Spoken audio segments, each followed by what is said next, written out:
tejto prednáške budeme pokračovať v DTDčku, ktoré, ako sme videli na minulej prednáške, je jazyk, ktorý nám dovolí písať validačné pravidlá.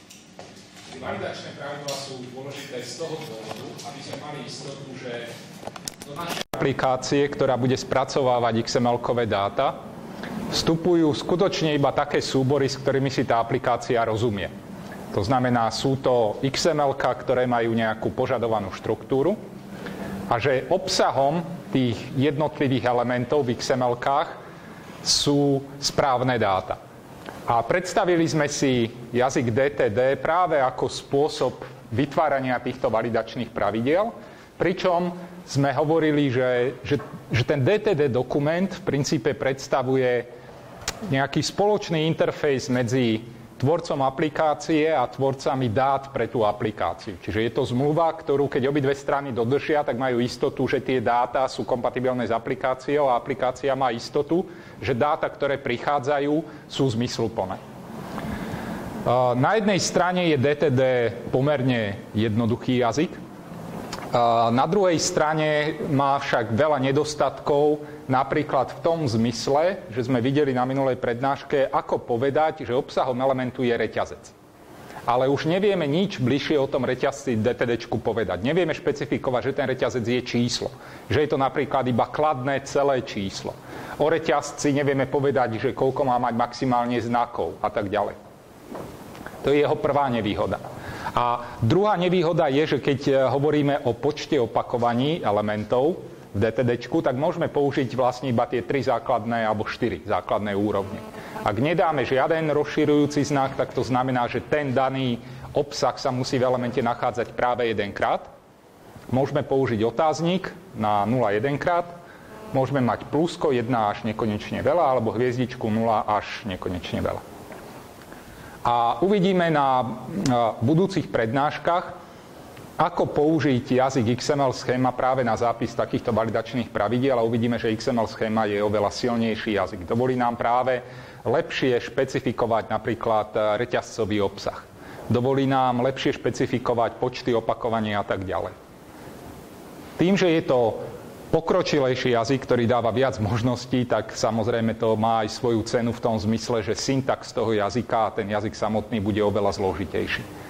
Čiže vždy je niečo pre a proti. Na jednej strane DTD je jednoduché, ale dávam k dispozícii iba jednoduché validačné pravidlá. Tie ostatné jazyky XML, Schema, Relax, Schematron sú zložitejšie a oveľa silnejšie. Budeme hovoriť o tej XML schéme neskôr. Videli sme tiež na minulej prednáške, aká je tá všeobecná syntax DTDčka. Videli sme, že môžeme definovať elementy a každé to validačné pravidlo sa vlastne skladalo z nejakého kľúčového slova element. Potom nasledoval názov elementu, ktorý chceme povoliť v zdrojovom XML dokumente. A potom nasledoval v zátvorkách nasledoval povolený obsah takéhoto elementu. A ten povolený obsah sme rozlišovali 2 kategórie. Buď to bolo PC data, čiže parsované reťazcové dáta, alebo to bolo ďalšie elementy. A teraz si ukážeme už konkrétnejší príklad, už nebudeme len hovoriť o tých elementoch A, B, C, tak ako sme to mali na predchádzajúcej prednáške, ale pozrime sa na konkrétny príklad, ako vytvoriť DTD, keď máme špecifikácie vstupného súboru. Ako prvý príklad som si zvolil XML-ko, ktoré bude opisovať matice. To znamená, ideme opisovať dvojrozmerné matice, ktoré majú niekoľko riadkov a niekoľko stĺpcov a každá tá bunka má svoj obsah. V našom prípade chceme napísať taký validačný dokument, ktorý povie: moja aplikácia ide akceptovať XML dokumenty, ktoré sa začínajú koreňovým elementom matica. V rámci tejto matice sa potom môže vyskytovať ľubovoľne veľa riadkov a v každom riadku môže byť ľubovoľne veľa stĺpcov. A v každom z tých stĺpcov sa nachádza reťazec, ktorý definuje vlastne obsah konkrétnej bunky. Takže ako by sme vytvorili jednoduchý validačný dokument pre takúto špecifikáciu? Tak ako sme hovorili minule, Každý DTD dokument je samotný XML dokumentom a každý XML dokument musí obsahovať podpis. To znamená, vždy ako prvý riadok musí byť tento špeciálny text, ktorý povie, to, čo nasleduje, je XML dokument, verzie 1.0 a ideme použiť na prípadné kódovanie diakritiky, použijeme napríklad štandard UTF-8. A teraz môžeme začať písať tie jednotlivé validačné pravidlá. Čiže teraz sme v situácii, že ideme písať DTDčko. V druhej časti prednášky sa pozrieme na to, ako čítať už existujúce DTDčka.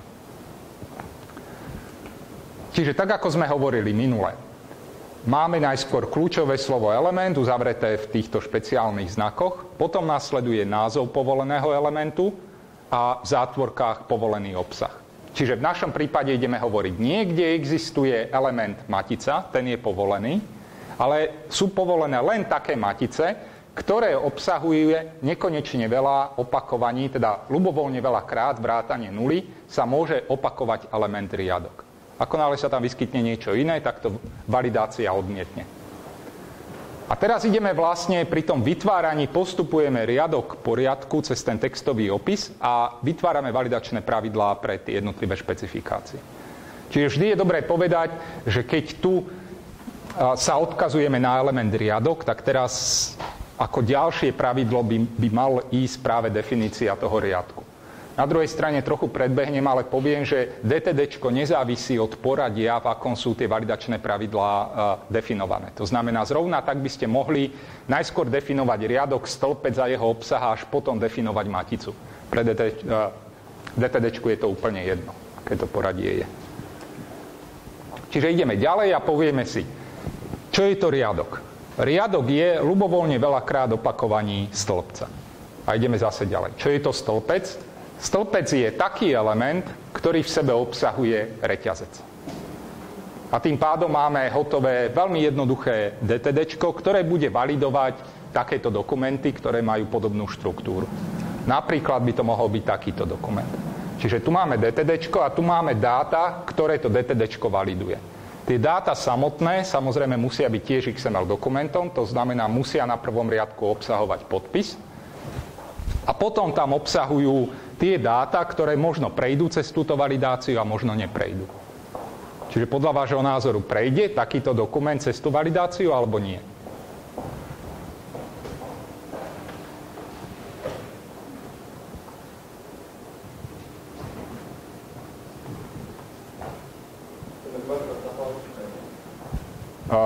O tejto hlavičke hovoríme? Čiže hovoríme, že toto je zvlášť súbor a toto je iný súbor. Čiže v hlavičke nie je problém. Prosím, že nie je čo napísané?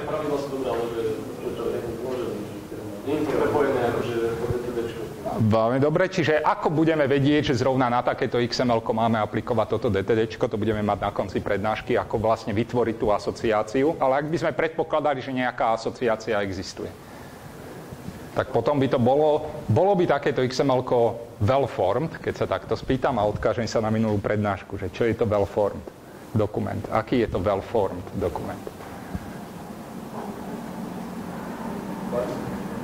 No, validné a well-formed sú dve rôzne veci. Čiže validita sa overuje práve tým, že či ten dokument, ten zdrojový dokument tento zdrojový dokument, či spĺňa tieto validačné pravidlá. Well-formed znamená, či je tento dokument zapísaný správnou XML-kovou syntaxou. Napríklad, či na ukončenie používame korektné znaky. Napríklad, že keď otvoríme element stĺpec a všetko je malými písmenami v názve tagu, tak rovnako tak ho musíme ukončovať správnym uzatváracím tagom a tak ďalej. Čiže tento dokument sa javí ako well-formed. Otázka je, či je teraz jeho obsah validný vzhľadom ku týmto pravidlám. Čiže ideme sa spýtať. Obsahuje jeden element matica? Áno. Je v matici ľubovoľne veľakrát opakovaný riadok a nič iné? Keď sa toto pýtam, vždy mám na mysli, je priamym potomkom elementu matica iba element riadok a nič iné? Áno, lebo priamými potomkami sú iba tento element riadok a tento tu. Všetko ostatné už je potom nepriamy potomok. Čiže toto pravidlo je splnené. Druhé pravidlo je splnené, v riadku sa opakujú iba stĺpce, tu je stĺpec, tu je stĺpec, všetko v poriadku. Stĺpci môžu byť iba reťazce a nie ďalšie elementy, splnené. Čiže tento dokument je tiež validný. Čo si môžete však všimnúť, že toto je taká zvláštna matica. Ona má v prvom riadku má 2 stĺpce a v druhom riadku má 1 stĺpec.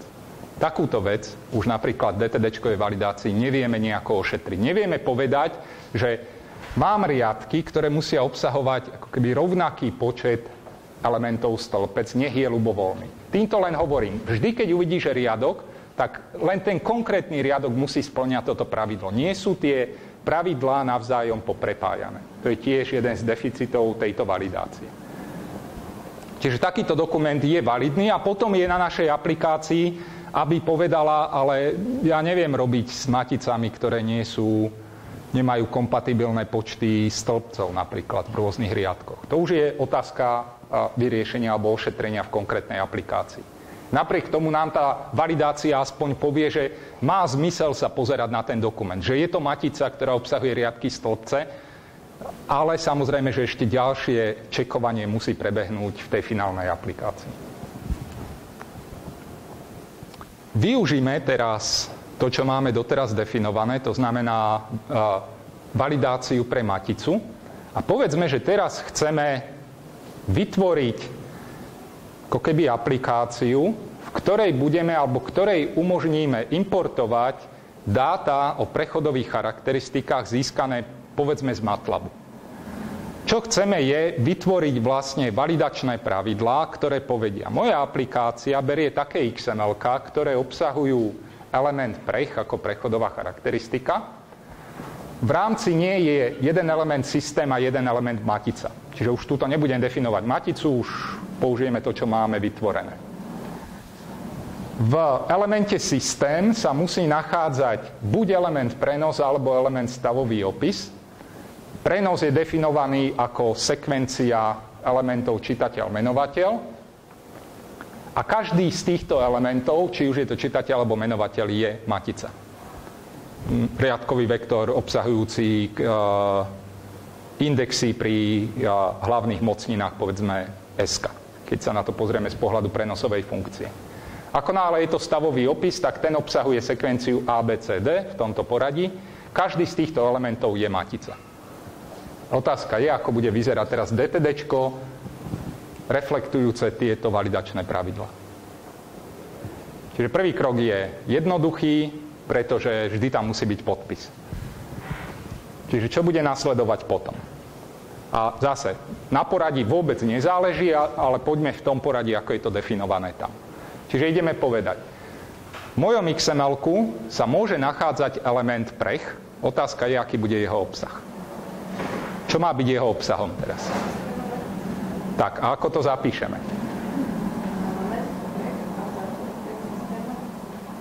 A čo dáme medzi to systém a matica? To ma na tom vlastne zaujíma. Čiarku. Prečo čiarku? Lebo je to sekvencia. Je to sekvencia v tomto poradí. Čiže to bude presne toto tu. Dobre, ako teraz povieme, že v systéme, v elemente systém je buď prenos alebo stavový opis? Čiže bude to isté, akurát, že zase ma zaujíma, čo bude medzi tými elementami prenos a stavový opis. Aký znak?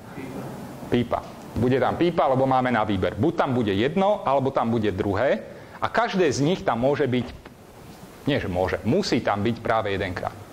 Buď jedno, alebo druhé, ale jedno z nich tam isto musí byť. Čiže poďme ďalej, ako zadefinujeme prenos. Prenos čitateľ-menovateľ a je to zase sekvencia. Čo povieme o elemente čitateľ? Aký je jeho povolený obsah vo vnútri? Matica. Menovateľ, deto. A teraz už sme všetko zadefinovali okrem stavového opisu, tak teraz povieme, že stavový opis je ABCD, sekvencia v tomto poradí, každý element práve jedenkrát. A teraz povieme, čo je Ačko? Čo je dovoleným obsahom Ačka? Matica. Bčku je matica, Cčku tiež a v Dčku takisto. Jediné, čo nám ostáva tu ešte zapísať, je tú samotnú maticu, tak ako sme to mali na predchádzajúcom slajde. To znamená, matica je ľubovoľne veľa riadkov, každý riadok ľubovoľne veľa stĺpcov, v každom stĺpci musí byť reťazec. Pre DTDčko aj číslo je zasa len reťazec. Čiže takýmto spôsobom sa vytvárajú tie DTDčka. Stačí poznať tú všeobecnú syntax, že čo to znamená dovoliť dokument, že tu máme vždy názov a potom povolený obsah a potom je dobré vedieť, aký je význam tých špeciálnych znakov a opakovaní, hlavne keď sa to začne potom komplikovať tým, že to uzatvárame do zátvoriek a tie špeciálne znaky dávame až za ne, tak ako sme to mali na záver minulej prednášky. Skúsme teraz ešte jeden príklad. Čiže pozrime sa na databázu kníh a vydavateľov, ktorá má nasledovné špecifikácie. Čiže ako bude vyzerať k tomu DTDčko. Zase prvý riadok je jasný a poďme zhora. Čiže čo bude na prvom riadku? Čo ideme definovať? A zase poradie je úplne irelevantné, ale začníme povedzme z DB. Aký bude mať obsah? Čo nám tu teraz pribúda je, že okrem toho, že povieme, že v DB sú knihy, čiže zoberme to, že je to element kniha, tak teraz tam pridávame aj požiadavku, že ich môže byť jeden alebo ľubovoľne veľakrát. Plus. Čiže dáme plusko za knihu a rovnako tak plusko aj za vydavateľa. A teraz, čiže to môžeme napísať takto, čím hovoríme, že je, že v takejto databáze najskôr musia nasledovať všetky knihy, až potom musia nasledovať všetci vydavatelia. Otázka teraz je, čo by ste museli zmeniť? Ako by sme zmenili tento vnútorný obsah, ak by sme chceli povedať, že nám na tom poradí nezáleží? Niečo v zmysle, že teraz máme niečo takéto. Mám kniha a potom ide vydavateľ. To je to, čo je validné vzhľadom na to pravidlo. Čo ak by som chcel mať nejaký zmiešaný obsah typu takéto niečo? Mohlo by tam kniha a vydavateľ, či kniha pípa vydavateľ? Čiže ešte raz, kniha, pípa, vydavateľ. Ale muselo by tam byť plusko. Kde by malo byť to plusko? Pri každom zátvorke celé. Čiže toto je prvá možnosť, takto. Dobre, toto by prešlo?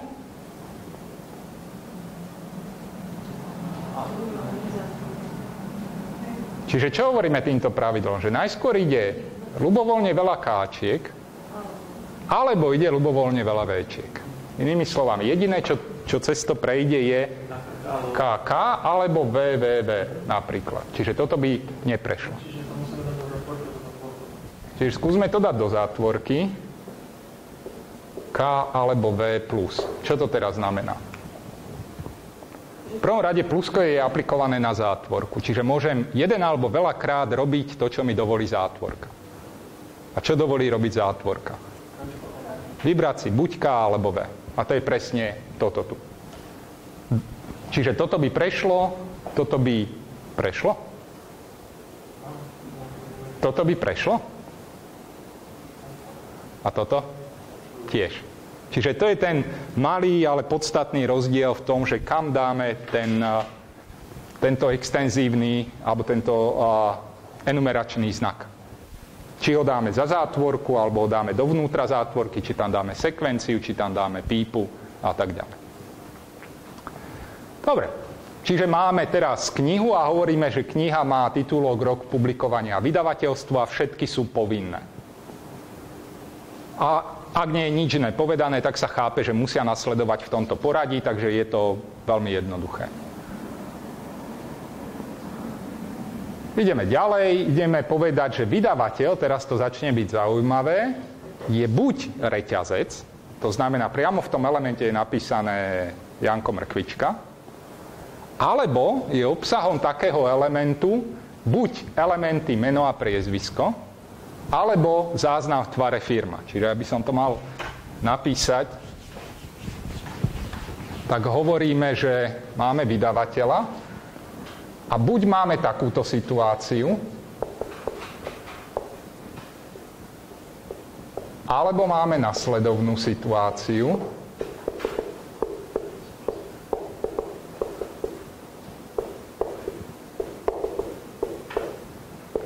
Čo tam je priezvisko?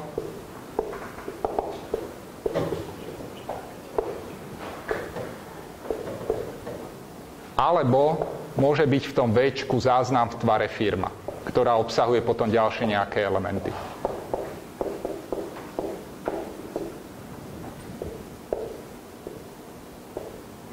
Ako teraz napísať validačné pravidlo, ktoré dovolí ľubovoľnú z týchto troch možností? Ale minimálne jednu z nich. Čiže ideme povedať, že vo Včku môže byť buď PC data, to je tá prvá možnosť. Alebo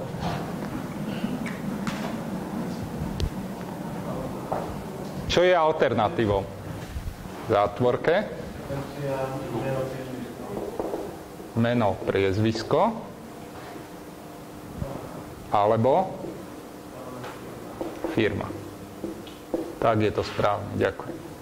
Čo by sa mimochodom stalo, ak by sme tu náhodou tieto úvodzovky takto nedali? Úvodzovky, zátvorky, pardon. Práve, že buď to PC data alebo meno a potom to druhú. Tak, presne. Čiže buď PC data meno, ale za tým musí nasledovať buď priezvisko alebo firma. Čiže by to mohlo viesť k tomu, že by bolo Janko, firma. Že by boli skombinovaní v jednom, čo zjavne nie je dobré. Čiže zase treba dať pozor, kde tie zátvorky budú. Dobre, titulka je iba string. Ten nás netrápi. Rok vydania je tiež iba string. Nič bližšie aj tak nevieme v DTDčku povedať. A ide teraz vydavateľstvo. Tu máme nejakú chybičku. Neviem, prečo tam rozlišujem vydavateľstvo a vydavateľ. Zaujímavé. Vraciame sa sem na začiatok. Vlastne hovoríme, že kniha obsahuje ako keby iba odkaz na vydavateľstvo. Čiže máme databázu vydavateľov zvlášť. Každý z nich bude nejako unikátne identifikovaný a tento vydavateľ to je iba nejaký textový odkaz, nejaká referencia na záznam, ktorý bude v tejto časti tej databázy.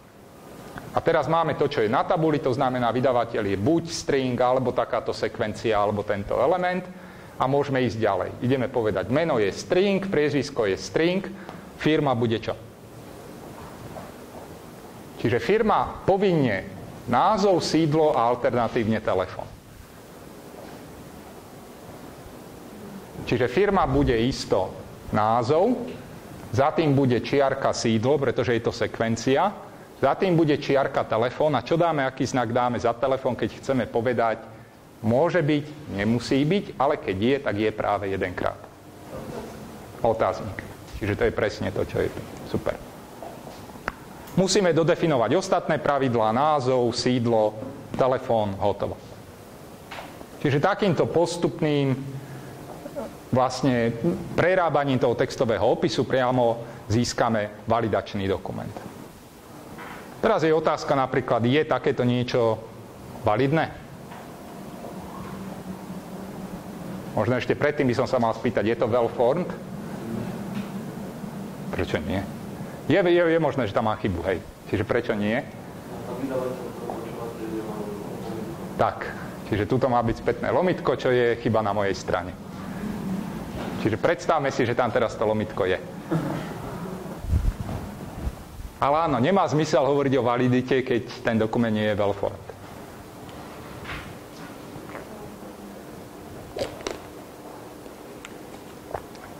Čiže je to validné? A nemusíte chodiť ďaleko pre odpoveď. Pozrite sa na prvé pravidlo. Čo hovorí prvé pravidlo? Musí tam byť minimálne jedna kniha. Je tam minimálne jedna kniha? Nie je. Ak by sme si to odmysleli a ideme a začneme toho vydavateľa, tak je aspoň tá časť validná? Je tento prvý záznam validný? Je, alebo je PC data. Tento je validný? Je, či nie? Je. Ako ste prišli na to, že je?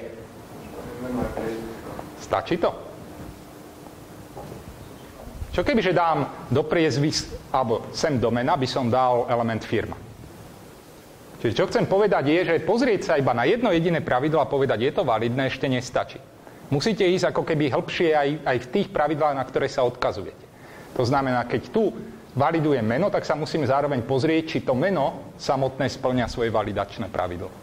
Čiže je to validné nie len preto, že vydavateľ obsahuje meno a priezvisko, ale je to validné okrem toho aj preto, lebo meno má správny obsah a priezvisko takisto.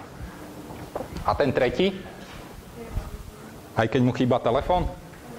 Tak, lebo je tam otáznik. Výborne. No a tým sa vlastne dostávame k tomu, ako čítať DTDčka, ako ich interpretovať a najlepšie je to vedieť na princípe, ako to robí ten validačný software, ktorému predhodíte takéto pravidlá, zvlášť mu dáte XML-kový dokument a chcete po ňom, aby vám to zvalidoval. Čiže je potrebné zároveň aj nielen vedieť písať tie DTDčka, ale aj rozumieť tomu, ako takáto validácia funguje. Čiže zo pár takých umelých príkladov. A otázka je vždy tá istá. Je ten XML dokument validný alebo nie?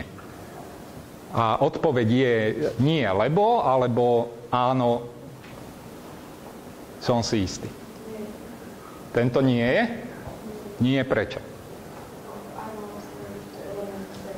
Minimálne jedno C-čko tam musí byť a nemá, hotovo.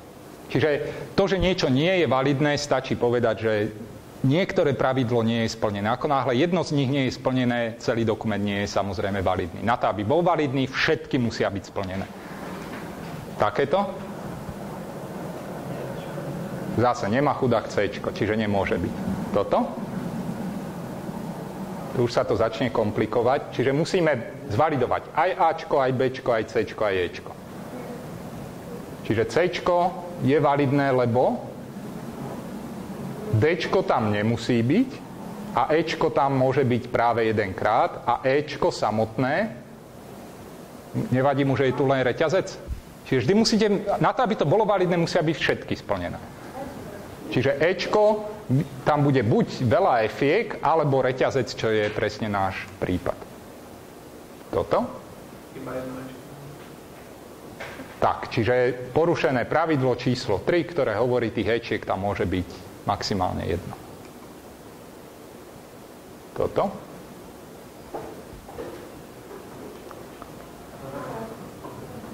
Všetko v poriadku? Asi áno. Čiže E tu nemusí byť, Dčko obsahuje reťazec, všetko v poriadku. Takéto niečo?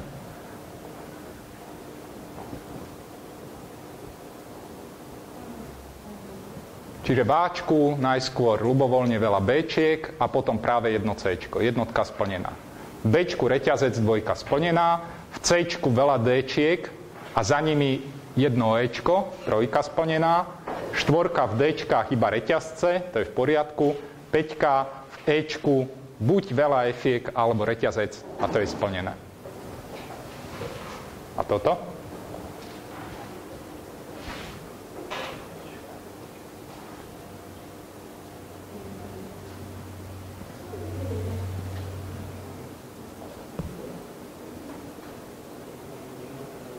Čiže jediná zmena je teraz oproti tomuto je, ako vyzerá C-čko. Teraz hovoríme oproti tomuto, tu boli najskôr dve D-čka a za tým reťazcové E-čko. Teraz hovoríme, D-čka tu nie sú, ale tie tu ani nemusia byť podľa tretieho pravidla a v E-čku sa môže vyskytovať ľubovoľne veľa efiek. A F-ko každé obsahuje už iba reťazec. Čiže takýmto spôsobom vieme potom interpretovať ľubovoľné DTDčka. Zrejme ako najlepší test, ktorý si môžete dať, že či rozumiete a viete interpretovať DTD je, keď si nájdete na Google, ako vyzerá DTDčko pre HTML. Budete prekvapení, aký zložitý dokument to je, ale zároveň tam uvidíte, zrazu sa vám to bude zdať všetko veľmi prirodzené. Bude vám to hovoriť, že v table sa môže vyskytovať tr. V tr sa môže vyskytovať td. A zrazu tam uvidíte ten súvis, ktorý vy máte ako keby zautomatizovaný, že takto musí byť, tak zrazu uvidíte, že to má svoj predpis, ktorý povie. Iné dokumenty by ani nemohli byť validné HTML-ka. Ten dokument je obrovský, na jeho plné pochopenie je však treba vedieť ešte o ďalších veciach. A hneď prvú vec, ktorú uvidíte a s ktorou sa stretnete je, a tu sa vrátim k tej otázke, ktorá tu padla, ako asociovať DTDčko k nejakému konkrétnemu dokumentu. Lebo doteraz to bolo tak, že mali sme zvlášť DTDčko v jednom súbore a zvlášť HTML v inom, alebo teda zvlášť XML v inom súbore. Ale bolo na našej dobrej vôli, že sme povedali, k tomuto XML-ku prináleží toto DTDčko. Ale v praxi to býva tak, že tých validačných dokumentov je veľa, rovnako tak zdrojových dokumentov je veľmi veľa a bolo by dobré, aby ten zdrojový dokument sám sa priamo odkazoval na ten validačný dokument. A to je práve to, o čom je asociácia DTD-čiek k XML-kam. A hovoríme teda o takomto scenári, ktoré sme tu už mali. Máme zvlášť DTDčko a máme zvlášť dáta, ktoré k tomu DTDčku, alebo ktoré sa majú vzhľadom k tomu DTD dokumentu validovať. A tá mágia, ktorá spraví tú asociáciu, je jeden jediný riadok, ktorý vyzerá takto a možno ste ho už veľakrát videli, ak si pozriete validné XHTML dokumenty, veľakrát tam nájdete podobný riadok. Tento riadok totiž hovorí, tento dokument sa má validovať vzhľadom na toto DTDčko a je tu ešte povedaná jedna zásadná informácia, o ktorej som ja vždy tak diskrétne mlčal a z vašej strany sa to nikto neopýtal. Ak si pamätáte, keď sme vytvárali toto DTDčko, tak prvý riadok špecifikácie hovoril, hlavný koreňový adresár je matica. Ale nikde som nepovedal, že matica je hlavný element. To, že je tu matica prvý element, je úplne nepodstatné. Ona zrovna tak by mohla byť aj posledná. Inými slovami, len to, že je element prvý v DTDčku, neznamená, že on musí byť, že validný je iba taký dokument, ktorý tá matica je zrovna jeho koreňový element. Práve to, že chcete povedať, má sa to validovať tak, že zrovna matica má byť koreňový element, je povedané práve tu hneď ako druhý parameter. Čiže hovoríme, toto je dokument, ktorý sa má validovať vzhľadom na toto DTDčko a tá validácia sa má začať z tohto koreňového elementu. Týmto je už teraz dopovedaná celá story. Čiže teraz už akýkoľvek zmysluplná aplikácia, napríklad browser, ktorá uvidí tento riadok, tak najskôr si odniekal získa obsah tohto validačného dokumentu a potom sa pozrie, či tieto validačné pravidlá sú všetky splnené vzhľadom na fakt, že sa začína validovať od tohto koreňového elementu. Čiže takto vyzerá ten všeobecný predpis a trochu ho okomentujem. Čiže máme vždy za tým kľúčovým slovom .type nasleduje označenie koreňového elementu, ktorý chceme validovať. Potom je tu slovo systém, ktoré niekedy tam je iný reťazec, hneď o tom budem hovoriť. Systém znamená, že je to tzv. Privátne DTD. Je to DTD, ktoré ste si vytvorili vy pre vašu vlastnú potrebu a toto DTDčko sa nachádza v tomto súbore. Čiže čo sa teraz stane je, že ten procesor, tá aplikácia sa pozrie do aktuálneho adresára, v ktorom ste nastavení na súborovom systéme, a v ňom hľadá súbor, ktorý sa volá databáza DTD, ten si prečíta a začne validovať.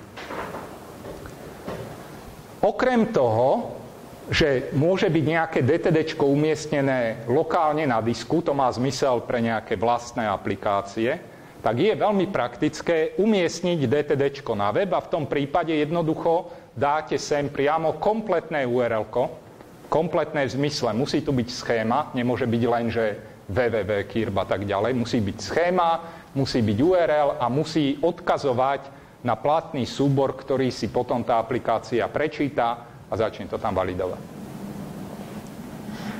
Okrem toho, že máme tieto systémové alebo privátne DTDčka, tak ešte môžeme mať v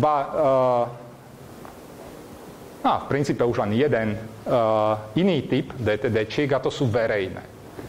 V princípe, o čo tu ide, je to, či tam dať, alebo otázka by teraz mala znieť. Kedy budem používať privátne DTD a kedy verejné DTD?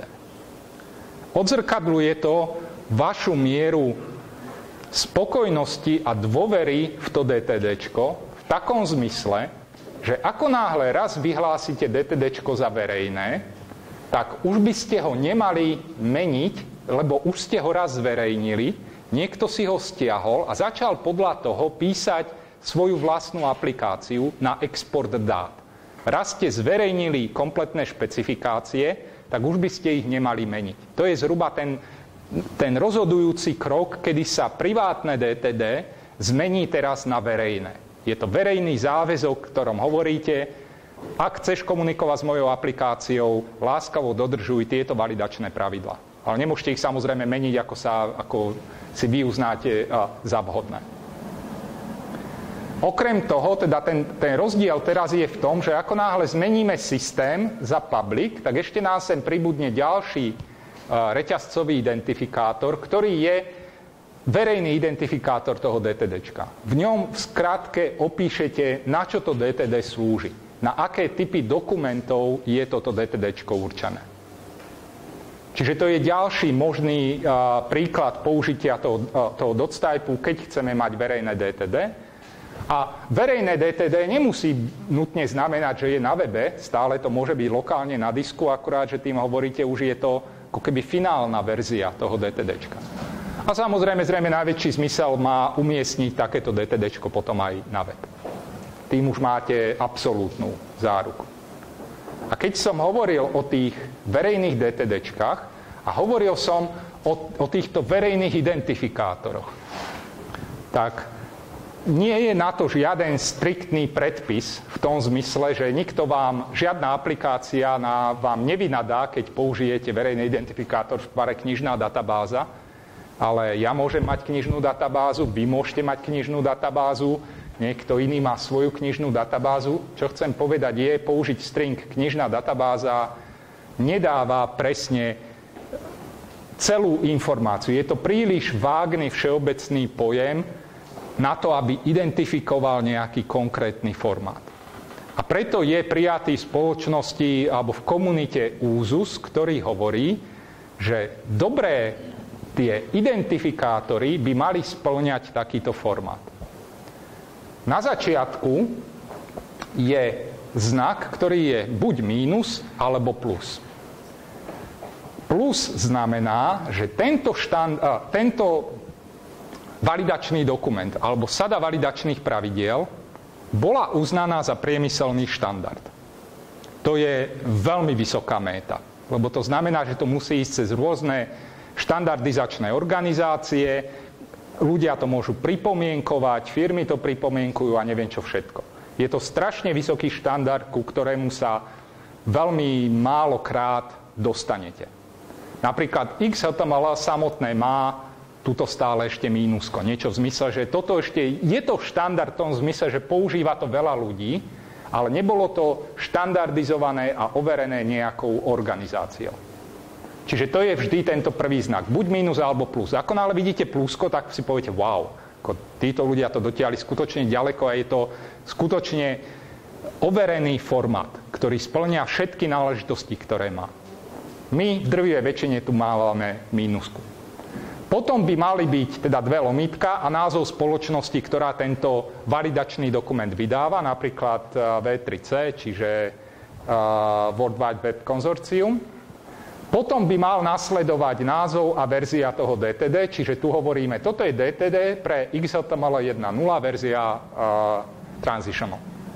A potom nasleduje jazyk, v ktorom je to DTDčko písané. Čo tým máme na mysli? Že keď sa vrátim sem, toto je jazyk slovenčina, hej? Lebo tu používame nie preto, že obsah je slovenský, ale preto, že názvy elementov sú v slovenčine. A hovorili sme, že XML má tú samoopisujúcu sa vlastnosť, že na základe názvov elementov viete interpretovať ich obsah. A preto je potrebné zároveň vedieť aj to, v akom jazyku je to DTDčko písané. Čiže takýto je uznaný, alebo teda taký úzus, ktorý hovorí, takéto by mali byť tie verejné identifikátory. Čiže vy, keď si založíte firmu, tak si sem dáte názov vašej spoločnosti, poviete, aký je názov a verzia DTD, poviete, v akom jazyku sú písané názvy tých elementov. A všetci ostatní budú happy, lebo to budú vedieť rozoznať, že čo to vlastne je. Čiže takýmto spôsobom prebieha tá asociácia. Okrem toho ešte je tretí druh asociácie, a to ten, kedy sa DTD vkladá priamo do toho súboru, ktorý chceme validovať. Priamo do toho zdrojového XML-ka. Môžete na to pozerať ako na CSS-ka pre HTML. CSS-ko môžete mať v separátnom súbore, ale vo vašej stránke niekde v linku musíte povedať, odkáž sa na toto URL-ko, odtiaľ si zober CSS. Tu je to presne to isté. To bol prípad systémových DTD-čiek a verejných DTD-čiek. Ale vy viete, že v HTML si môžete CSS priamo vložiť do vašej stránky. A to je presne aj mechanizmus, ktorý funguje v DTD. A keď to chcete spraviť, tak na to použijete takýto špeciálny formát. To znamená, začína najskôr kľúčové slovo .type, potom ide názov koreňového elementu a v hranatých zátvorkách vlastne všetky tie validačné pravidlá tak, ako sú v tom samotnom dokumente. Výhoda je, všetko je na jednom mieste. Nevýhoda je, toto je iba pre nejaké debugovacie prípady, ale vždy je dobré mať to DTDčko oddelené, pretože potom ono je univerzálne pre veľa zdrojových súborov. V takomto prípade každý ten zdrojový súbor, každé zdrojové XML-ko musíte ručne modifikovať a vkladať do neho tú hlavičku. Čiže nepoužíva sa to tak často, ako tie priame odkazy pomocou buď systémového alebo verejného DTD. Čiže takto prebieha už aj tá asociácia. Otázky nejaké zatiaľ?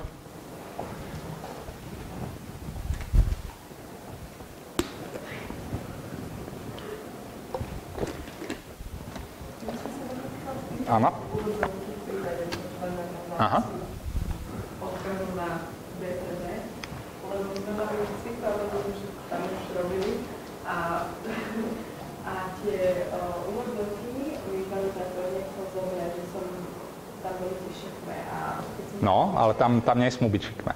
Čiže tí, čo robia copy-paste zo slajdov prednáškových, tak týmto nebude fungovať.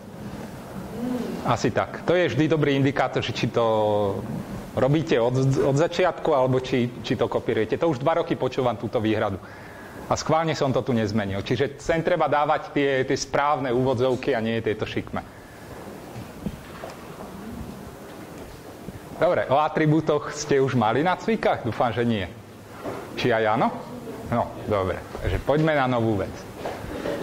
No teraz to bolo viac menej opakovanie z tej prvej plus tieto asociácie. My však vieme, že XML-ko nie je iba o elementoch. Ale že v XML-ku máme 2 ďalšie veľké triedy objektov, ktoré možno by sme chceli validovať. Tou prvou veľkou triedou sú atribúty, tak ako sme ich videli už na minulej prednáške. Atribúty sú rozširujúce vlastnosti nejakého elementu. A vždy formát atribútu bol, že išiel jeho názov, rovná sa v úvodzovkách hodnota. Viacero atribútov môže byť oddelených medzerou.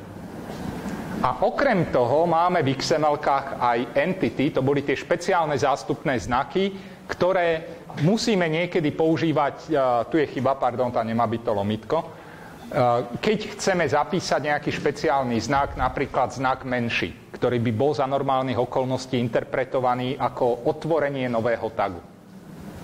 A teraz je otázka, ako v DTDčku mať nie len elementy, ale validovať atribúty, povedať, tento element môže mať atribúty, tými atribútmi môže byť atribút, čo ja viem, typ a ičo. A zase, ako to býva v DTDčku, nič ďalej o obsahu tých atribútov nebudeme vedieť povedať. Jedine, že obsahom atribútu je buď reťazec, alebo potom prípadne nejaký výber z dopredu definovaných reťazcov. Ale nič iné. Čiže poďme sa pozrieť na to, ako vyzerá validačné pravidlo, ktoré dovolí v zdrojovom XML-ku začať používať atribúty. Vyzerá to veľmi podobne, ako to bolo pri elementoch. Tá všeobecná syntax je zase tieto 2 špeciálne otváracie znaky. A potom nasleduje kľúčové slovo ATT-list, čiže attribute list, zoznam atribútov. A jeho formát je nasledovný. Ide názov elementu, ku ktorému dovolíme používať nejaký atribút. Potom ide názov toho atribútu, typ atribútu a hodnota atribútu. Zatiaľ je to iba takto veľmi všeobecne. Hneď dáme konkrétnejšie prípady.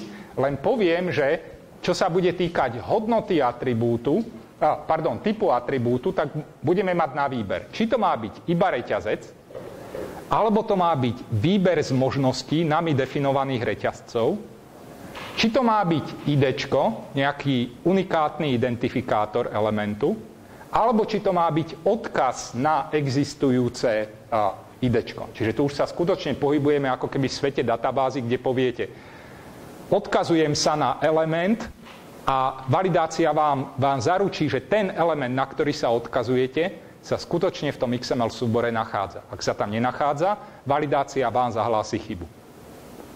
A keď sa budeme baviť o hodnote atribútu, tak tá hodnota môže byť buď prednastavená, v zmysle, ak užívateľ nič nezadá do toho atribútu, tak budem predpokladať, že je to táto hodnota.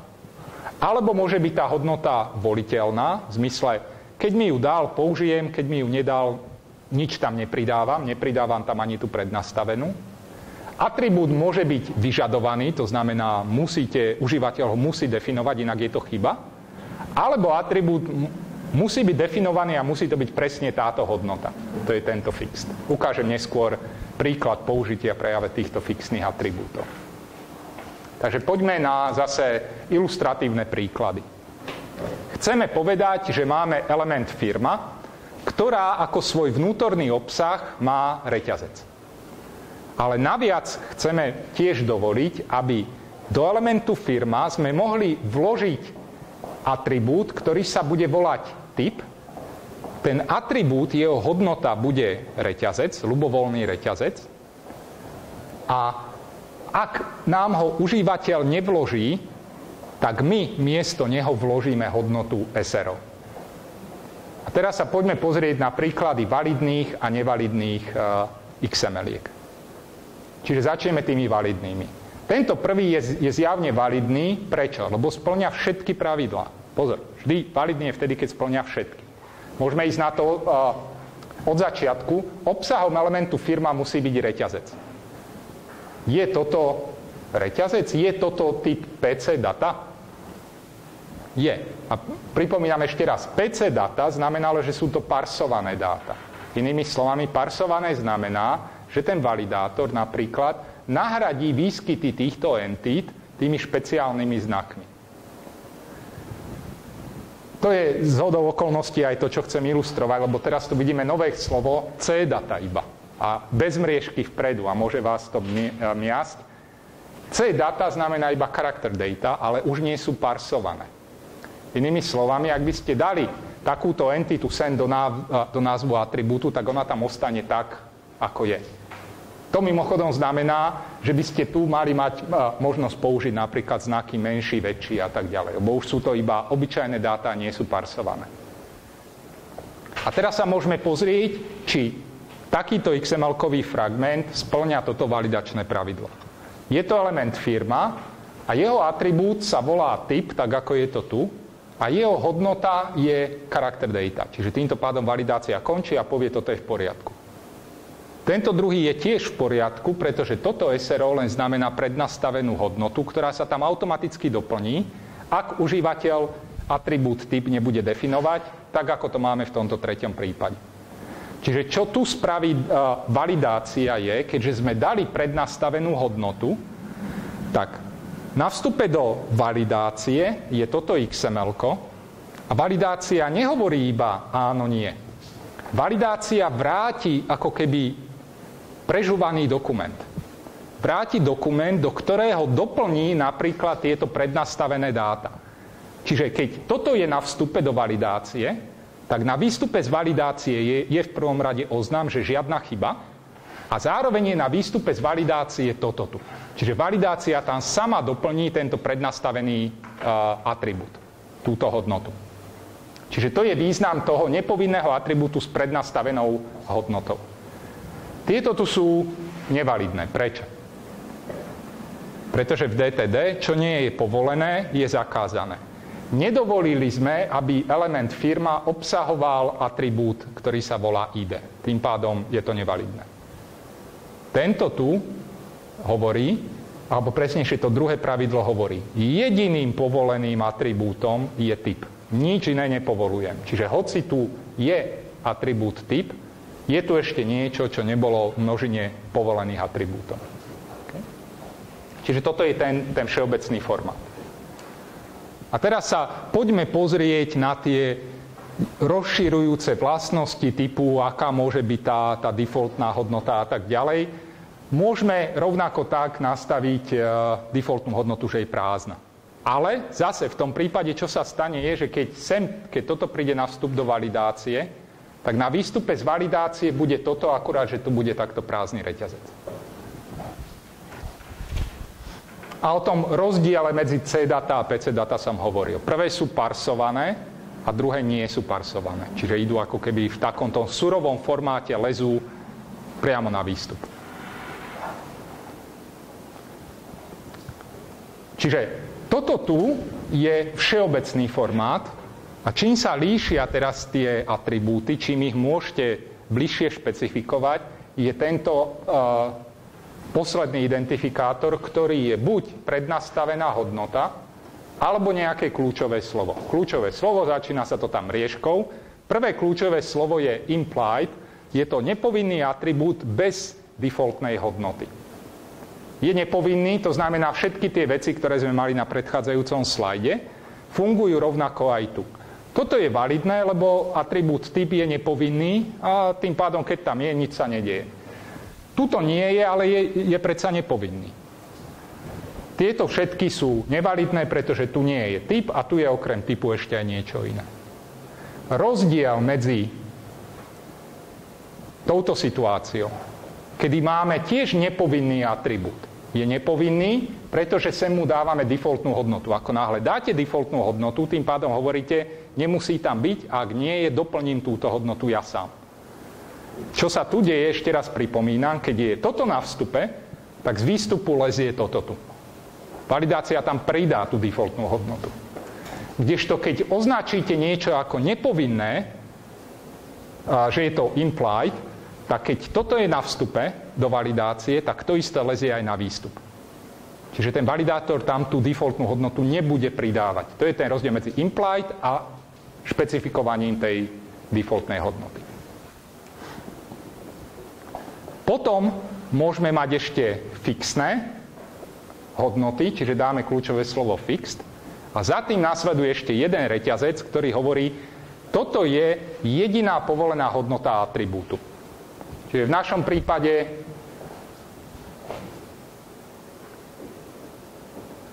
otázka je, prečo o tomto hovorím, že je to nepovinný. Dobre, on je stále nepovinný s tým, že tá hodnota, keď tam je, tak môže to byť jedine hodnota SRO, nič iné. A zase, čo sa stane je, že keď toto je na vstupe, tak na výstupe vylezie toto tu. A keď je toto na vstupe, tak zase to isté ide von. Na čo to slúži je napríklad v tomto prípade. Zoberte si, že máte v XML-ku databázu firiem, ale vaša aplikácia dokáže pracovať iba s SROčkami. Čiže môžete chcieť brať na vstup iba také dokumenty, ktoré definujú firmu, ktorá je SRO a nič iné. A ak firma nemá definovaný typ, tak automaticky predpokladáme, že je to SROčka. Čiže takéto DTD nám odmietne napríklad takýto zápis. Síce je tam atribút typ, jeho obsahom je reťazec, čiže tá prvá časť je splnená, ale fixná hodnota toho atribútu nie je zhodná s nami definovaným reťazcom. Čiže to je príklad použitia fixných atribútov. No a posledným typom sú povinné atribúty, kedy chcete povedať: neviem, aká je prednastavená hodnota, ale viem, že tam ten atribút musí byť. Keď máte takúto situáciu, vtedy použijete kľúčové slovo required. Tieto dve vám teraz prejdú zjavne, lebo máme atribút typ, obsah je reťazec a ten celý atribút sa tu nachádza. Rovnako tak tento prípad. Kdežto ten, ktorý sme dlho mali ako príklad validného, zrazu prestane byť validný, pretože tu máme práve toto kľúčové slovo, ktoré hovorí, neberiem elementy, ktoré nemajú definovaný mnou požadovaný atribút. Typický príklad je, keď máte databázu osôb, kde máte, čo ja viem, dátum narodenia, alebo ešte lepšie rodné číslo, uvedené ako atribút. Nechcete sa ani len baviť s ľuďmi alebo so záznamami, ktoré nemajú tento atribút definovaný. A na druhej strane nemáte žiaden spôsob, ako nastaviť defaultné rodné číslo. Čo by to znamenalo? Pre každý záznam aj tak by muselo byť iné. Čiže to sú tie typické situácie, kedy sa rozhodujete medzi implied, defaultnou hodnotou alebo vyžadovaným atribútom. A ja budem mať zase, keď prejdeme cez tieto bežné príklady, tak zase budem mať konkrétny na tých databázach, tak ako sme ich mali pri elementoch, kde si ukážeme konkrétne prípady použitia a kedy zvoliť, aký typ atribútu.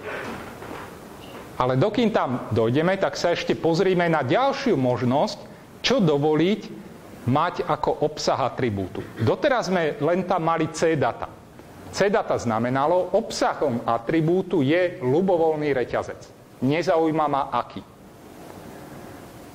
V DTDčku pri definícii atribútov môžete vymeniť toto C-data za niečo takéto. Je to veľmi podobné, ako sme mali alternatívy pri definovaní obsahu elementov. A v tom prípade to znamená, že element firma môže mať atribút, ktorý sa bude volať typ, ale jeho hodnotou už nemôže byť ľubovoľný reťazec, ale musí to byť iba jeden z týchto troch reťazcov. Čiže všimnite si, že sa napríklad teraz nedávajú úvodzovky, keď tie reťazce špecifikujeme, ale tie jednotlivé reťazce sa jednoducho oddelia pípou. A teraz môžete povedať rozširujúce vlastnosti toho atribútu. Napríklad, má mať defaultnú hodnotu? Má byť voliteľný? Má byť fixný? Má byť vyžadovaný? Čiže všetky tie veci, o ktorých sme hovorili doteraz, sa budú vzťahovať aj na takéto povolené hodnoty. Čiže ideme teraz povedať. Firma má atribút typ, jeho hodnota môže byť jeden z týchto troch. A máme defaultnú hodnotu. Preto tento fragment prejde a na jeho výstupe bude okrem toho pridaný atribút typ, ktorý bude mať túto hodnotu na výstupe z validácie. Tento prejde, pretože typ spadá do tohto výberu, akciovka, verejná obchodná spoločnosť, všetky prejdú. Chudáci anglickí SROčkári neprejdú, pretože hodnota atribútu typ nezapadá do jedného z tých troch reťazcov. Rovnako tak akcionári neprejdú. Tu používame nejaký divný atribút, ktorý sme nikdy nedovolili. A tu používame ešte atribút, ktorý je oproti tomu definovanému pridaný naviac. Čiže tieto ani jeden z nich neprejde. Čiže to je príklad použitia výberu. Keď chcete povedať, hodnota atribútu môže byť jeden z týchto mnou definovaných reťazcov. Doteraz sme hovorili o jednom atribúte, ale je úplne bežné, že že element obsahuje viac atribútov. V tom prípade sa nedáva jeden ATT list pre každý atribút, ale zapisuje sa to v takomto kompaktnom formáte. A preto sa to vlastne, to kľúčové slova volá ATT list, lebo je to celý zoznam atribútov. Nie je to iba definícia jedného atribútu. Čiže teraz, keď chcem povedať, že element firma môže mať dva atribúty. Tým prvým je typ, je to reťazec a jeho prednastavená hodnota je SRO, čiže ten atribút tam ani nemusí byť, ale keď tam je, tak musí byť reťazec. A druhým povoleným atribútom je ičo, ktoré bude tiež reťazec, ale už nebude voliteľné, ale bude povinné. A teraz je jednoducho zinterpretovať tieto príklady. Čiže ten prvý fragment tu vľavo je validný, pretože ičo tu je, tak ako je tu vyžiadané, že je povinné. Typ tu nie je a keď tam nie je, máme jeho defaultnú hodnotu, validácia tam tú defaultnú hodnotu doplní. Tieto ďalšie sú tiež zjavne platné. Čo je tu zaujímavé je, že na rozdiel od toho, keď v elementoch povieme, v elemente je A a za tým B, tak musí byť dodržané poradie. V atribútoch toto neplatí. Atribúty sa môžu vyskytovať v ľubovoľnom poradí. Príklady nevalidných sú tu. Tento je nevalidný, lebo mu chýba ičo. Ičo je povinný atribút. Tomuto zase chýba ičo. Kvôli typu na nás nebude nadávať, pretože typ je stále voliteľný. A tento tu, síce ičo tu má, ktoré je povinné, ale nikto mu nedovolil používať id. Čiže to je príklad definovania viacerých atribútov. A teraz poďme si to vzťahnuť na tie naše validačné dokumenty, ktoré sme doteraz videli. A mali sme tam jeden problém. Napríklad, že validácia nám nejako nezabránila tomu, že definujem prvý riadok s 2 stĺpcami a druhý riadok s 1 stĺpcom. Stále nám v tom validácia nepomôže, ale chceme teraz pridať do našich elementov atribúty, v ktorých napríklad deklarujeme, koľko je riadkov a koľko je stĺpcov. A moja aplikácia, namiesto toho, aby musela zrátavať, koľko tam tých riadkov má, tak sa pozrie do tých atribútov, jednoducho si odtiaľto číslo vytiahne a potom s ním bude priamo pracovať. Čiže chceme mať v elemente matica, chceme pridať ešte povinné atribúty počet riadkov a počet stĺpcov. A budú to povinné atribúty. Musia byť vyplnené užívateľom. Tieto dve pravidlá ostávajú tak, ako boli teraz, ale keď sa pozrieme na stĺpec, ktorý mal v predchádzajúcich príkladoch iba hodnotu PC data, mohol to byť iba reťazec, tak teraz naviac k nemu chceme pridať atribút obsah, ktorý bude výber z týchto 3 reťazcov a bude dávať našej aplikácii informáciu, že v akej číselnej sústave je to číslo zapísané. Čiže takto máme špecifikované naše požiadavky nové. Môžem zasvietiť?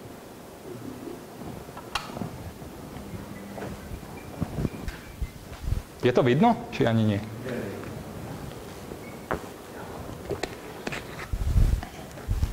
Pripomínam stále a zase, že každý DTD-čkový dokument je XML, to znamená, musí obsahovať tento podpis.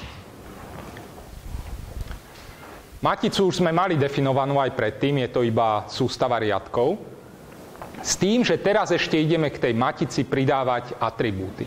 A zase v DTDčku nezáleží na poradí jednotlivých ako keby príkazov, to znamená, ja kľudne môžem najskôr definovať atribút až potom element, ale z nejakej logickej štruktúry by sme to mali dodržiavať v takomto poradí. Najskôr definujem element a hneď za ním budem definovať atribúty, ktoré pre ten element teraz chcem dovoliť.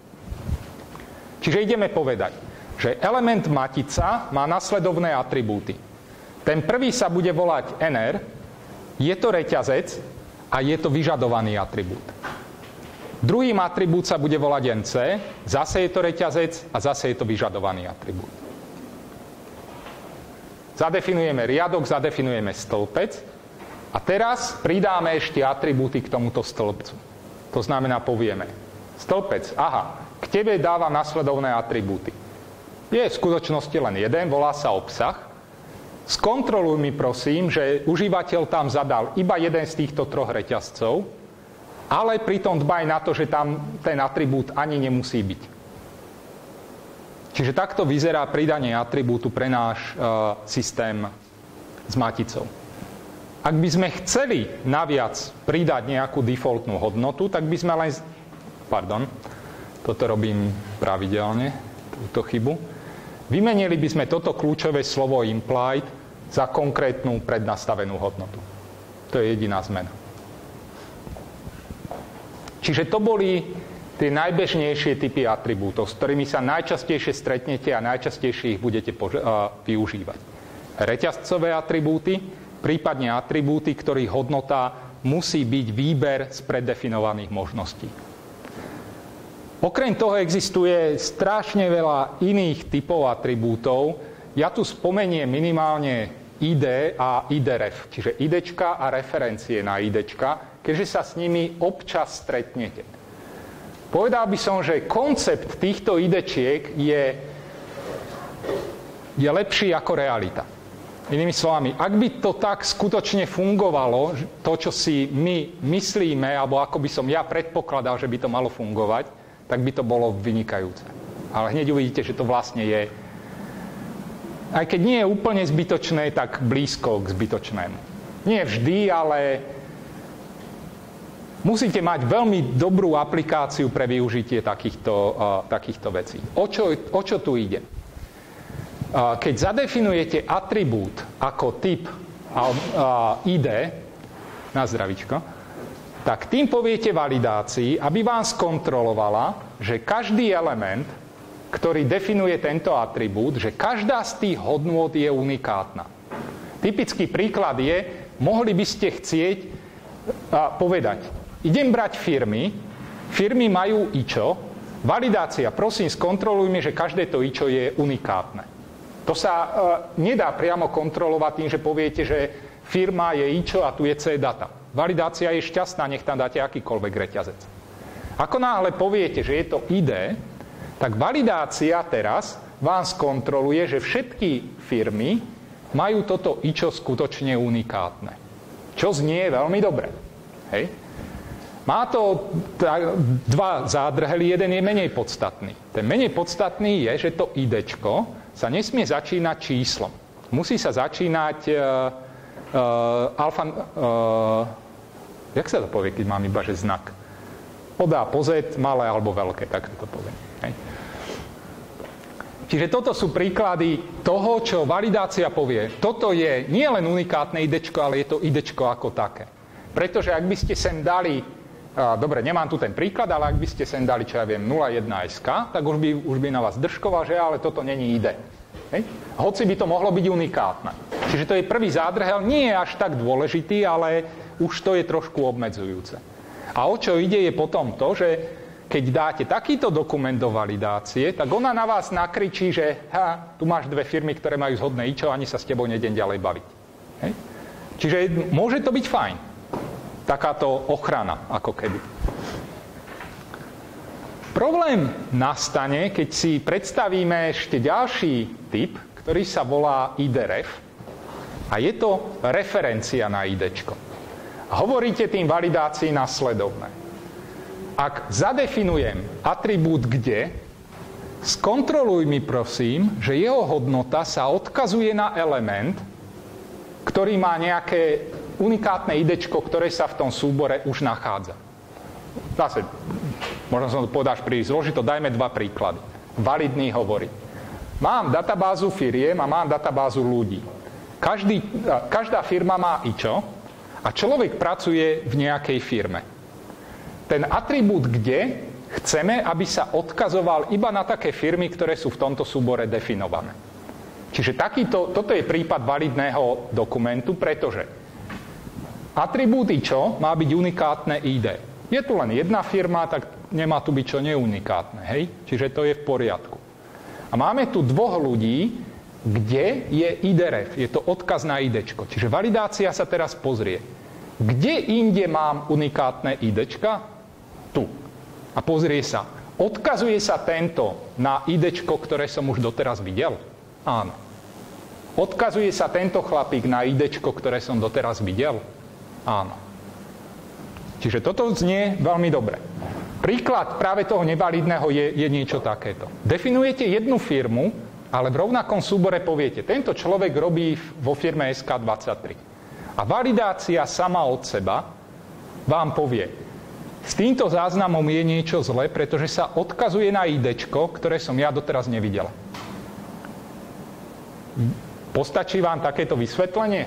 Čiže IDčka sú unikátne reťazce. Ako náhle niečo zadefinujete ako ID, napríklad ak by som zadefinoval kde, atribút kde, ako unikátne ID a odmyslel by som si toto tu. Bolo by to platné? Bolo by to validné? Nie, lebo sa tu dvakrát vyskytuje tá istá hodnota. ID znamená unikátna hodnota. IDREF znamená, že sa odkazujeme len na definované hodnoty, ktoré sa v tom súbore nachádzajú. A ako som povedal, toto znie úplne fasa, s tým, že to môžeme ďalej rozširovať a môžeme mať nielen ID ref, že je referencia na jedno ID, ale môžeme mať referenciu na viacero ID-čiek, v tom prípade je to ID refs.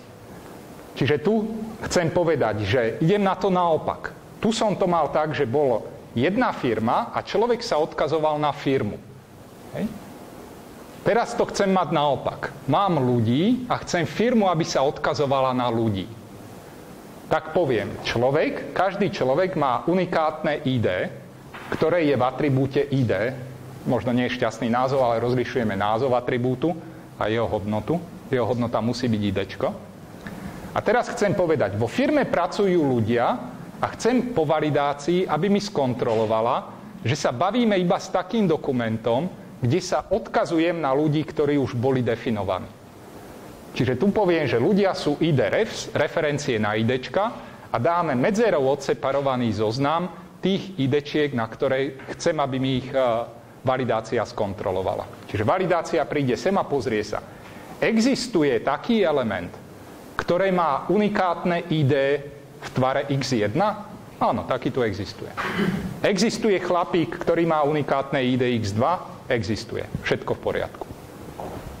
Keď prídeme sem, tak tu povie, tu je niečo zlé. Snažíš sa definovať firmu, ktorá má zamestnanca X3, ale žiadneho takého zamestnanca tu nevidím.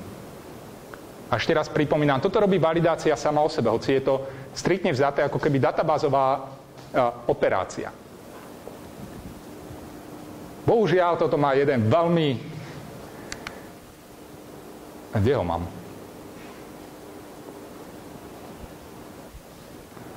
Dúfam, že ho mám neskôr, lebo inak by mi to naraz rozbilo celý môj úžasný koncept, ktorý som mal pripravený. Dobre, ak náhodou to nepríde, ja sa k tomu vrátim a ospravedlním sa vám potom. Ale dúfam, že to bude priamo už v tomto príklade. Čiže poďme sa pozrieť na ešte jedno DTDčko, ospravedlňujem sa za čierny humor, nejakého dôvodu mi to tam prišlo náležité. Čiže ideme hovoriť, že máme databázu ľudí, každá obsahuje jeden alebo viac človekov, človek má povinný atribút rodné číslo, elementy meno, priezvisko. Priezviská môžu byť maximálne dve, to uvidíte hneď ako povedať, že jedno alebo dve. A obsahuje proporcie, zaujímavé. Priezvisko má voliteľný atribút za slobodná a proporcie, čiže tento element má atribúty váha, výška, počet rúk. Blbé, no. A to sa ešte nahráva, toto Ježišmaria.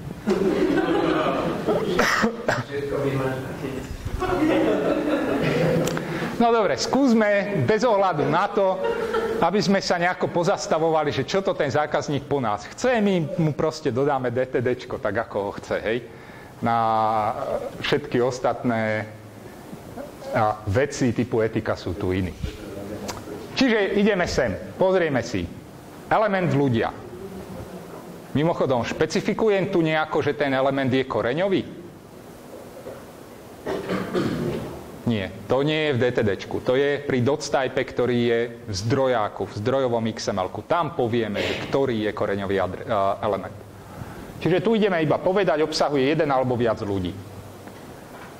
Človek má, atribúty si necháme na neskôr, obsahuje element meno a potom obsahuje jedno alebo dve priezviská. Tuto si prosím všimnite, ako je to vyriešené v DTDčku. Ono to dáva zmysel. Chcete povedať, v tomto elemente sa za menom nachádza buď jedno alebo dve priezviská. Čiže musíme to napísať takto, že je to výber buď jeden element, alebo výber zo sekvencie dvoch elementov.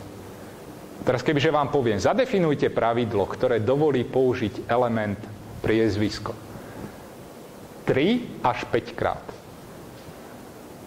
Ako by sme to museli napísať?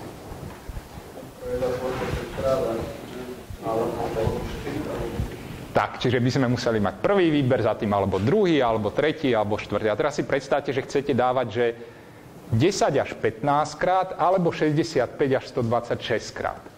Tak sa dosť napíšete. A toto je práve predzvesť toho, čo bude nasledovať na ďalších prednáškach, keď budeme hovoriť o XML schéme, XML schéma, to je to DTD na steroidoch, tam jednoducho povieme, skontroluj mi, že je to tam 10 až 15 krát a dáme to tam číslovkami a nebudeme to musieť zapisovať takýmto spôsobom.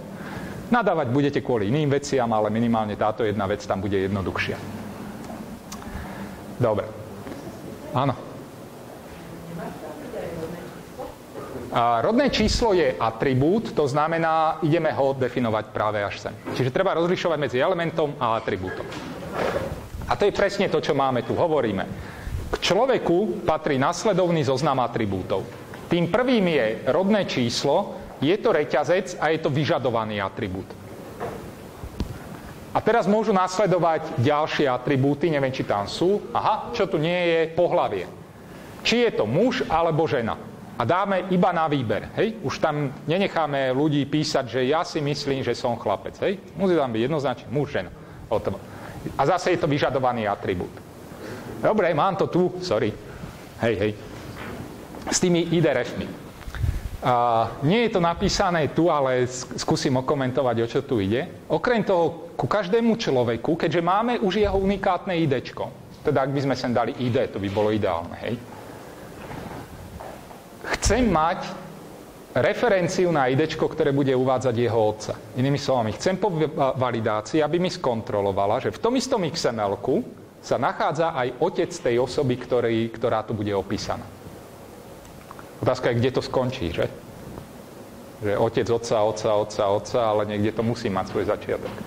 Rovnako tak matka. Chcem, aby som mal atribút, kde poviem, matka je uvedená pod týmto rodným číslom v tomto istom dokumente.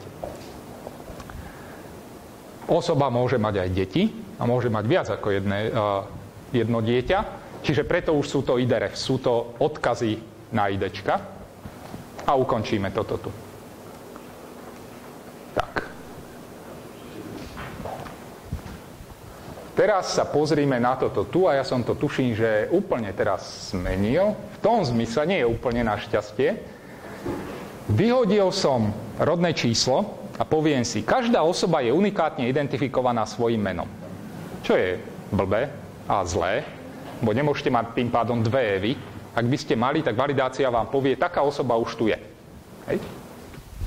Ale všimnite si teraz takéto XML-ko. Je validné? Vzhľadom na ten strašný nával informácií, ktoré som vám doteraz dal. Hlavne teda, čo sa týka IDčiek. Lebo to chcem tu ilustrovať. Čiže môžeme sa skôr pozrieť, odmyslíme si teraz všetky tieto idečka a pozrime sa len na ten atribút pohlavie. To je totiž, ako som povedal, najčastejšie používané. Tieto idečka sú málo používané, ale zase, aby ste neboli prekvapení, keď ich uvidíte. Čiže sú tieto elementy validné vzhľadom na atribút pohlavie? Je každý z tých elementov validný?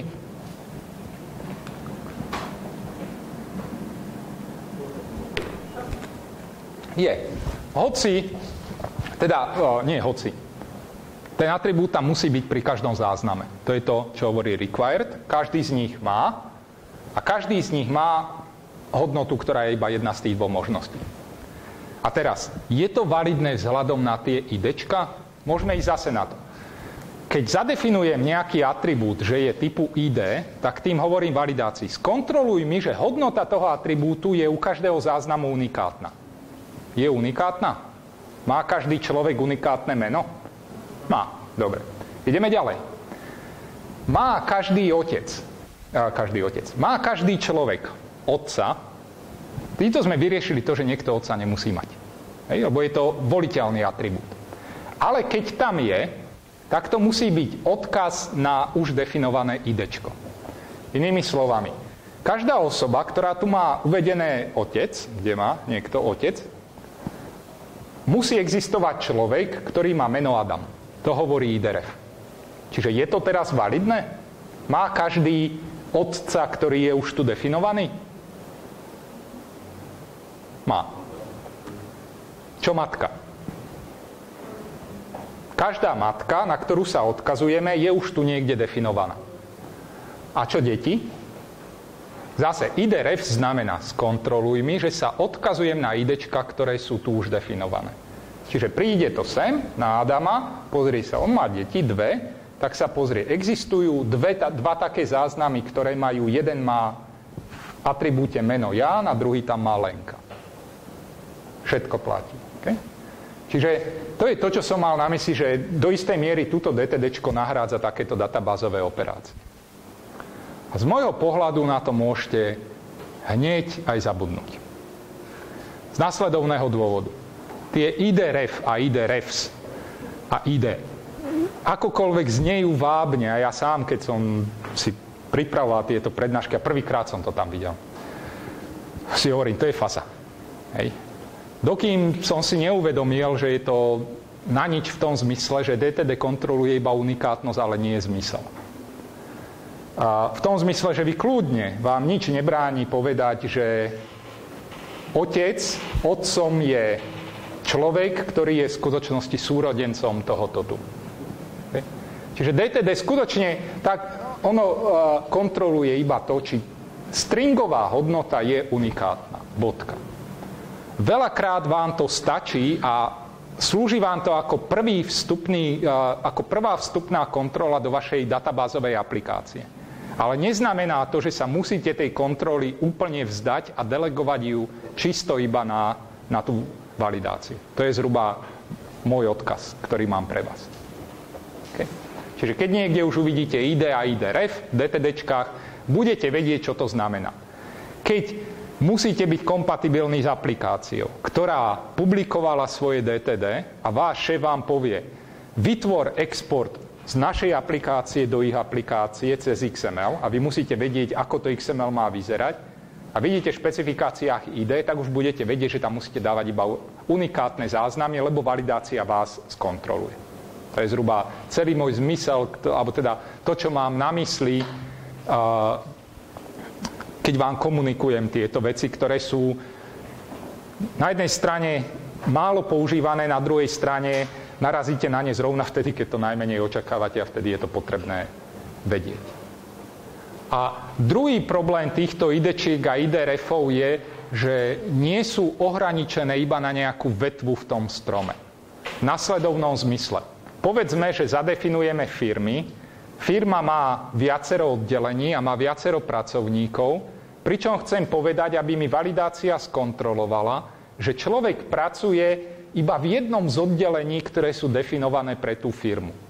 Čiže v tom prípade IČO by bolo unikátne IDčko, názov oddelenia by tiež bol unikátne IDčko, a mal by som tu odkazy na tie unikátne IDčka.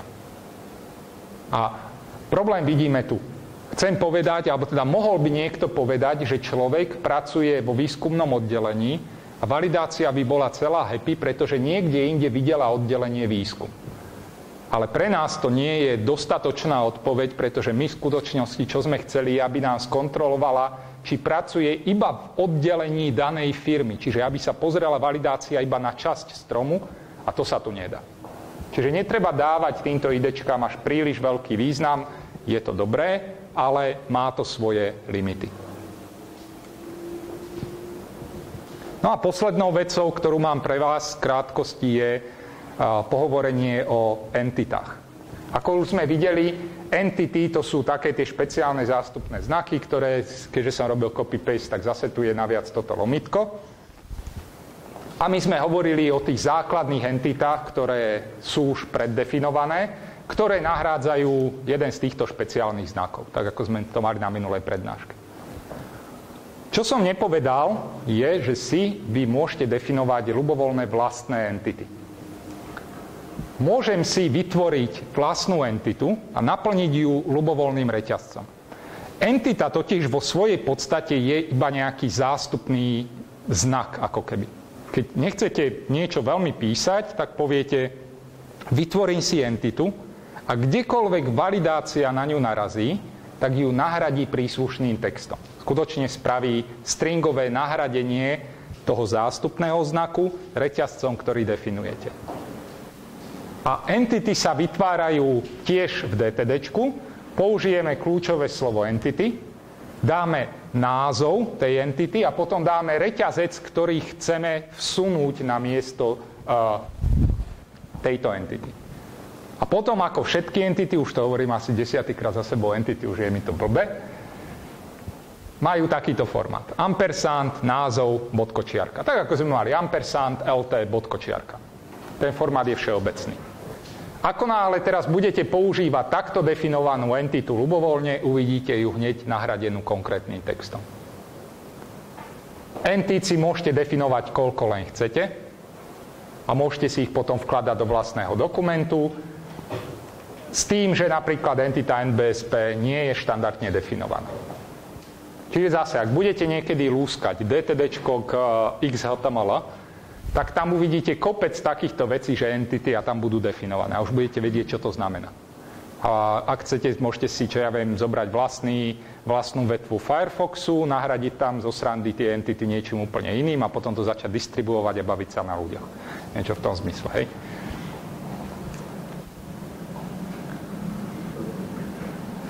Že čo? Zase blbý príklad, ja viem.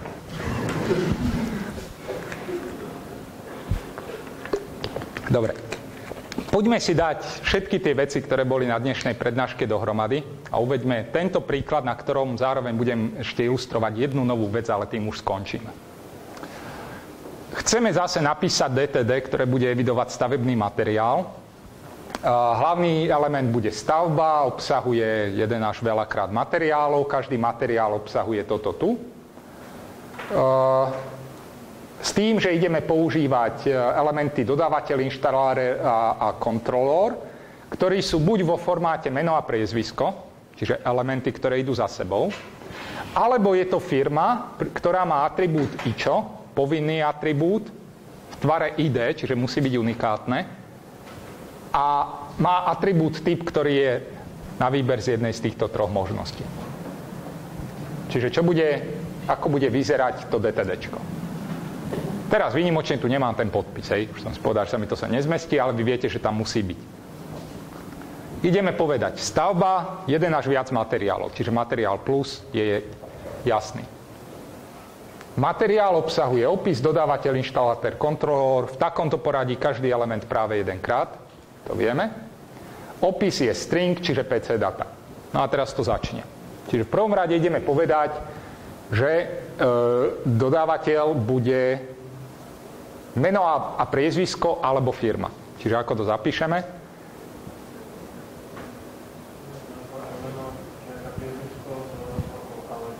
Tak, presne tak. Čiže meno, priezvisko alebo firma, tieto dve zgrupnuté dohromady. Ako bude vyzerať, teraz neviem, čo tam mám, či inštalatéra? Asi áno, inštalatér. Detto. Hej. Kontrolór, to isté. Tu by tí, čo programujú, by ste si mali povedať, tu robím niečo zlé, už tretíkrát píšem meno, čiarka, priezvisko, pípa a tak ďalej. To je tá nová vec, ku ktorej sa dostanem na konci. Ako si práve zjednodušiť zápisy týchto opakujúcich sa častí. Ale ešte predtým dokončíme to DTD, povedzme si, ako vyzerá firma. Ešte predtým, meno, priezvisko, reťazce. Ako vyzerá firma? Firma je iba reťazec, iba názov tej, ale čo nás zaujíma, sú jej atribúty. Čiže povieme. Pre firmu mám nasledovný zoznam atribútov. Prvý atribút sa bude volať IČO, jeho hodnota musí byť unikátny reťazec a tá hodnota je vyžadovaná. A druhý atribút sa bude volať typ, jeho hodnota môže byť jeden z týchto stringov, z nejakého dôvodu mi tam vypadlo VOS, ospravedlňujem sa, ale tento atribút je voliteľný. My už vieme, že sa ešte inak dá zapísať voliteľný atribút. Dá sa zapísať bez tohto, ale použitím defaultnej hodnoty. Medzi nimi je malý, ale podstatný rozdiel, ale v princípe oba slúžia na to isté. Tak. A teraz je otázka. Toto tu. Je to validné?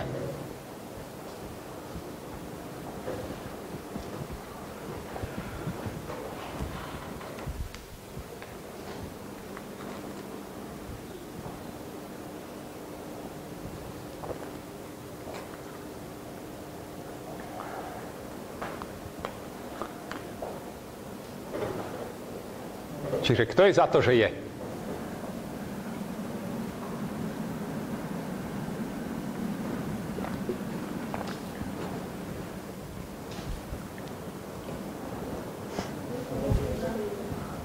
Čiže už ľavá strana hovorí, že je to validné.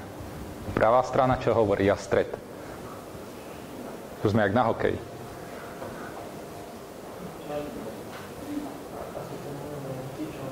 Už sa rozjasnieva.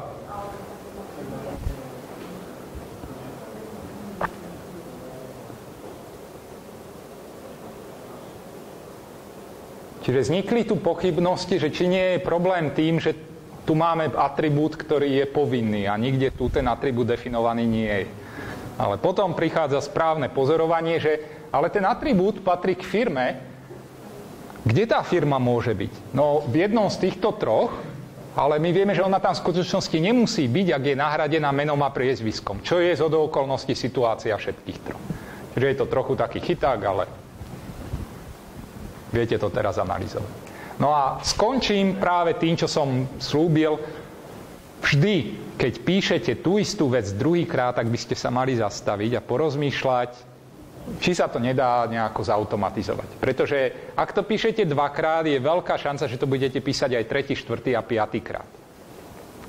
A tu máme práve tento prípad. Vidíme, že tento istý reťazec sa tu objavuje veľakrát. A teraz, prosím, rozmýšľajte o tom XML-ku čisto ako textovom súbore, v ktorom sú reťazce. Tu sa jednoducho opakuje tento reťazec viacerokrát. Na čo slúžili entity? Entita je skratka pre nejaký reťazec. Otázka teraz je, alebo takto, lenže tie štandardné entity, ten ampersand, názov, bodkočiarka, tie sa nevkladajú do DTDčka. DTDčko ich iba definuje. Oni sa vkladajú do XML-ka. My by sme teraz chceli nejakú kvázi entitu, ktorú tu definujem, ale hneď ju tu aj začnem používať. A také špeciálne entity sa volajú, že sú to parametrické entity. Parametrické entity sa líšia v špeciálnom zápise, že dáte entity a dáte percento, potom ide medzera, potom ide názov tej entity, názov toho zástupného znaku ako keby, a potom poviete, čo mám vložiť tam, kde užívateľ použije takúto parametrickú entitu. A najlepší príklad je, keď to začnem teraz ilustrovať. Všimnite si teraz, čo môžete použiť v DTDčku a všimnite si aj ten rozdiel medzi parametrickou a neparametrickou entitou. Štandardná entita je s ampersandom, parametrická je s percentom. Ako náhle použijete takýto zápis, tak DTDčko ešte predtým, ako začne validovať, tak samo v sebe urobí toto stringové nahradenie. To znamená, všade tam, kde sa nachádza tento reťazec, tak namiesto neho vsunie tento reťazec. Čiže už nie je ten s tými úvodzovkami, lebo úvodzovky definujú iba hodnotu toho nahradenia. Ale vloží tam tento reťazec, ktorý tam bol predtým. Čiže teraz, ak by som si chcel zjednodušiť robotu, tak by som všetko ponahrádzal jednoducho touto parametrickou entitou. Prečo by som to mal chcieť robiť, keď si poviete, ja už toto mám? Tak na čo tam teraz zavádzať nejakú novú entitu? No ale teraz si predstavte, že tieto rovnaké obsahy sa vám vyskytujú 150 krát vo vašom DTDčku a nejdú pekne za sebou, ale sú rozhádzané po celom tom DTD.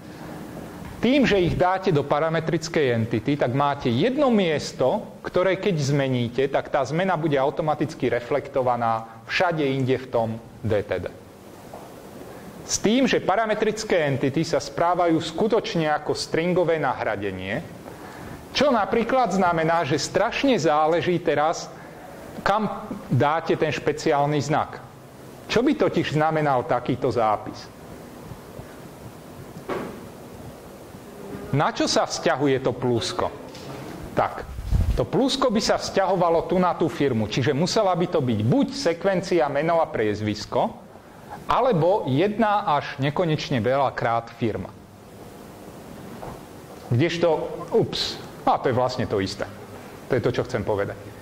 Kdežto, ak by sme to zabalili do zátvoriek a až na konci dali plusko, tak to má úplne iný význam, že? Lebo teraz chceme povedať, dodávateľ je viacero takýchto záznamov, pričom každý z nich je výber medzi meno a priezvisko alebo firma.